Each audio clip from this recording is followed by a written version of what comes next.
NewGenGamers.com.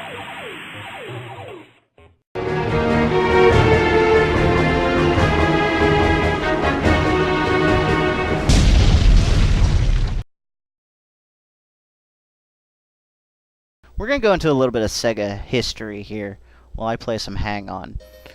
Ron, would you like to give us a little run through of that Sega history? I like this music. Oh, it's fun. Well, Sega was not Sega to begin with. It was started originally basically as service games by Dick Stewart and Ray Lemaire in 1952. And they were selling jukeboxes and other novelty games, correct? Yeah, to U.S. military bases, hence the service games name. So they were basically just selling to the government. Yeah. And David Rosen was in the same industry. He was doing like export business, import exports. So he was doing his own thing and called it Rosen Enterprises. And he saw the success that these guys were having with these arcade, well, not really arcade, but just different novelty machines on the bases. Yeah, and he wanted to get in on that. So he started his company involved in it in 1954. Yeah, and then he eventually, looked at them and went, hey, do you guys want to merge? And basically bought them out. Yeah. So in 1965, Rosen Enterprises, his original company, was combined with Service Games, the company that Dick Stewart and Ray Lemaire started to create Sega. And of course, Service Games became the Sega. So there's the history of the name of Sega. It's kind of interesting when you think about it, how it came from basically it's abbreviation. Now, they continued on Rosen really got interested in doing like novelty type games, and he started producing basically what would be early arcade games, but they had painted backs and just like mechanical.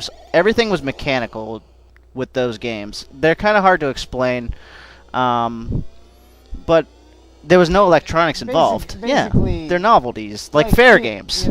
Like pinball games and type, things of that type. Before they had any sort of processing power or any sort of computer technology to use, it was all mechanical. It was all steel and bolts and. It was like shoot the bolt at the duck, yeah. And those were the games, and they were basically the precursor for the arcade games. Yeah, and of course, once electronic games started to get big over in Japan, Rosen definitely took notice and started importing games into Japan, and then he started moving games out to America.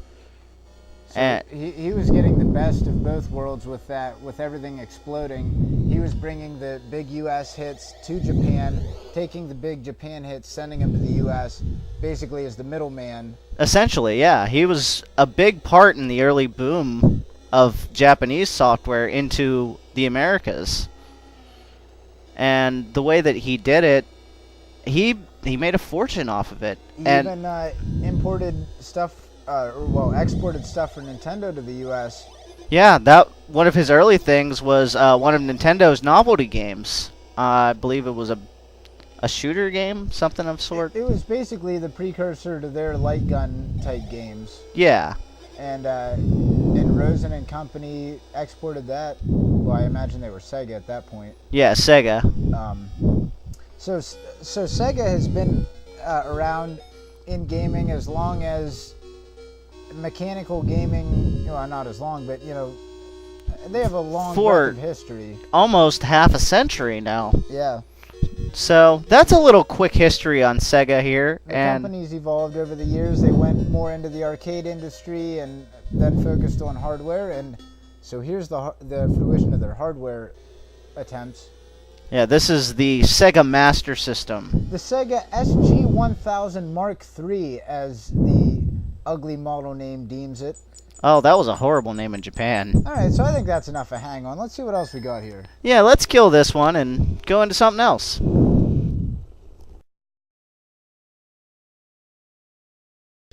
Here with the Sega Master System, we are going to play Safari Hunt. Go ahead and shoot, Duck. Video game expert Duck Wenzel. Hey, how you doing? Now, we had to record the light phaser games after we did the rest of the system because we didn't have a CRT television available, and we weren't aware of this, but apparently light gun games will not work with LCD televisions because I'm not exactly sure how the technology works, but it's something with the horizontal scan lines of the CRT screens. So if you want to play light gun games, you have to have a CRT monitor. Now, this game came packed in with the system, and it's a lot like a pack-in game for the Nintendo Entertainment System. Yeah, kind of like Duck Hunt. Only it's called Safari Hunt, and you shoot more things than ducks. I want to down those spiders. Those things are creepy. Things that don't really look like real things. Like, wait, there it is, the giant rat. Is that a rat, a bear, or... I don't know. It deserves to die, and it won't. You got it. Yeah. You got a ton of points for that, too. I shot him like 18 times. As a giant bear rat should have to be shot. Can I drop those apples? It looks like it. So, as you can see, there's a little more action than in Duck Hunt. This is really fun, actually.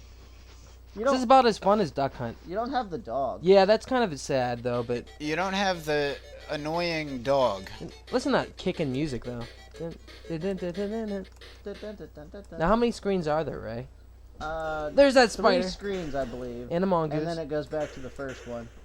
So we'll just run through the screens here and then Kill move on to Whitey. something else here. Is that the name of the We spider? already did. Get him, Duck, get him, Thanks, Ray. get him. Die, spider! I feel like I'm in arachnophobia. Hell yeah. So, All right, well that was Safari.